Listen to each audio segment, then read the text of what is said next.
Hello, this is Bobby at Copel TV Repair, and this is a quick video that I'm going to be pointing people to whenever the topic comes around. Why are we making a fuss or surcharging or otherwise making your life bad when it comes to you working on your board or anybody else actually having worked on your board? And why do we require that boards have not been worked on, and so on and so forth? I probably have made these similar videos before, but it's been a while, and I'm going to revisit the topic with an example that came just today, even though I have similar examples almost every week. This is a board that has been handled by a professional. We don't do service calls. For 15 years, we stay at one place and do component level repairs, and pretty much all local TV repair centers in surrounding area around us in DFW at one point or another have been our customers, bringing boards here that they want repaired faster or sooner, or that they don't know how to repair or don't have the time, or whatever the reason. So we do with a lot of professionals, in addition to all the people that mail boards to here. And the argument for why do you not take my board, or why are you going to surcharge me, or why you're making my life hard and you want to suck my money out of me when the board has been worked on, boils down to this. In this business, finding a problem that you haven't seen before is what is expensive. And you hope to make money on finding that problem in the future more and more and more again, and very quickly going checking it. Now you have it on file.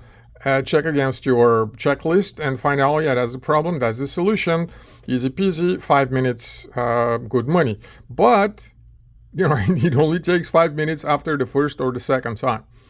The first time, it can take an hour, a day or two, a month sometimes, and it just starts paying afterwards. That is how the repair business works. If anybody tells you otherwise, they're lying to you, whether because of greed or because they don't know any better.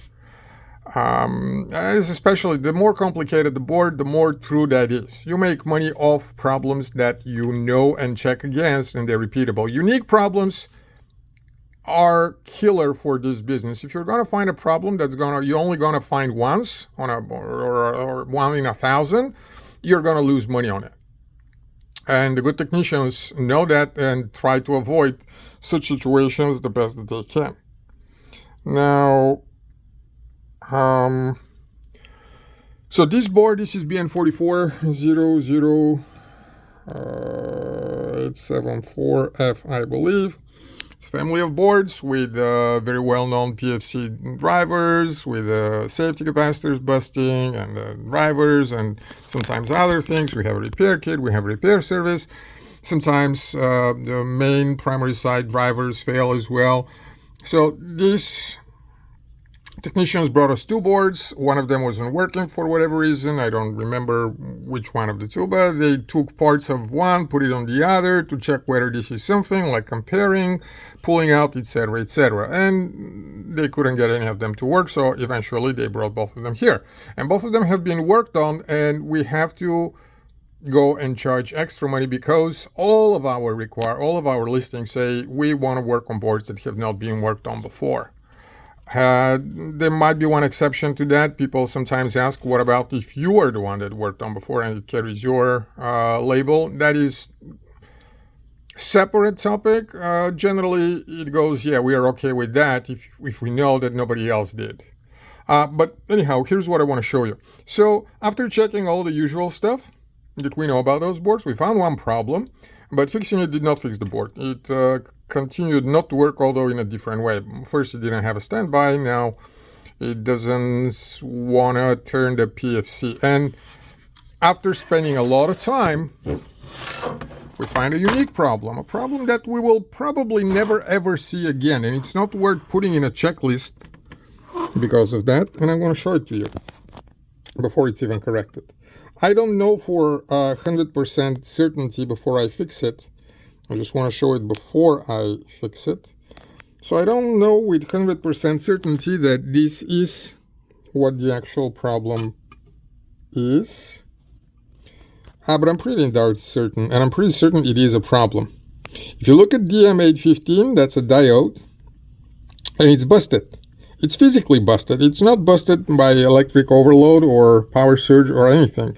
It is, whenever that board was handled by a technician in this case, it was probably stacked on top of another board, and the two rubbed off each other, or on top of a tool, or on top of something. It just wasn't handled properly. And here's the thing, the more somebody works with something, the more time you spend on that, other than pulling it out of a TV, putting it in a bag, mailing it in for repair, or bringing it in, the more likely you are to cause something like that. And that problem can take forever to find out, because it does require tracing back circuits that do not work, which requires reverse engineering, because Samsung, good as they are, as every large OEM, do not give you schematics, so you have to figure out, and that takes time and everything. And sometimes that's not enough. Narrowing it down to a particular, so sometimes it may be worse than that. Sometimes it may be very miniature crack that has happened somewhere, but generally similar. It can be a crack on a transformer that was pushed down a little, usually smaller ones. There is no one of the smaller ones on this board, but on some others there are. So, bottom line is, finding that small thing over there, I don't know if that's all there is to it. Usually when there is one of those, chances are there may be more around the whole board. So I don't know how much more time I will spend on that board, but that time will never ever pay off in the future, because there will never ever be the exact same problem on other boards. So all the labor that I'm putting it is going to be unique for that particular board. So every time you send us a board that you did something, let's say you replace those two transistors, how do we know that you put the proper heat transfer paste under them? You have to go and take them off. So suppose we see that you've taken off some SMDs while looking for something. We have to go and redo all. How do we know that you didn't pull off something from another? You maybe know that you didn't, but we don't. We have to do something that is guaranteed to work, and we have to give warranty that it does work. And as the reason why, when we decide to work on a board that was previously worked on, usually we don't give warranty, because we cannot be even 100% certain that we can go over everything that was done. Some things we may miss. So long story short, in this business, in order to stay within somewhat reliable parameters, you have to work with reliable source material, which in this case will be a PCB and components, assembly, that is in a pristine state. Original failure is okay. Original failures tend to be more or less the same. Okay, there may be some slight variations. It may be the MOSFETs that burn, and they may burn maybe a one or two safety components. Sometimes they may overload the resistor. Sometimes they may overload the driver for the whole thing, but it doesn't go very far from the main failure. And with time, you learn which, and with time, we start internally having a database that says, okay, if you service that circuit, always replace both of them. I just had a lecture yesterday to another local technician that came and asked for a single transistor, power switching transistor. And I asked him, isn't there a pair? Aren't there a bridge? And he didn't know what a bridge was. And he said, yeah, I think there was another one. There was a diode somewhere there. Basically, that's the level of technicians that are busy going all day around to customers' houses. They don't have the time and, frankly, the desire and maybe the ability to go and understand the deeper schematics and the deeper logic behind why you don't just replace what's failed, but a bunch of things around it. And they don't have the time to keep accurate statistics. Most of them are not interested in doing so. As to, okay, if you see 3 boards on 2 of them, or 5 boards on 2 of them, this has failed, but on 3, this has failed, it's simpler. The next time you see that board, you replace a bunch of them together. And that's what we do. Boards that we sell and boards that we repair, many times we end up replacing things. Like on this board, I just replaced those 2 safety capacitors, even though the problem was here and another place.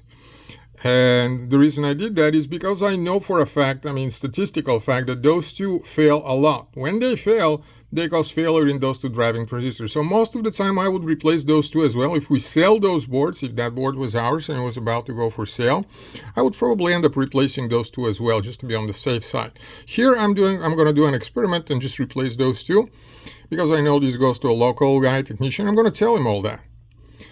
The question is whether, because those have not failed yet, those are good. And these were good too. The problem is elsewhere. But because I have seen those fail so much, I usually will end up replacing, every time I service the board for whatever other reason, I would replace the stuff that I have seen fail as well. Long story short, and I'm taking away from the main point. The main point is, if that your board has been worked on, it may turn out, and usually does, a nightmare to repair, because it may take an hour, 2 hours. There is a board behind it.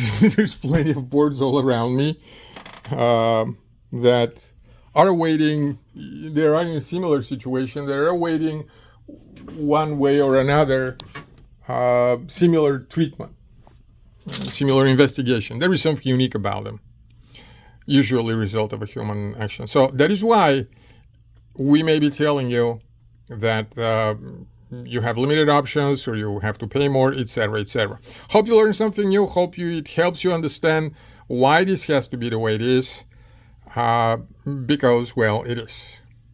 Hope you learned something new, or something useful, or at least something that helps you understand others and makes our life easier. Have a good day.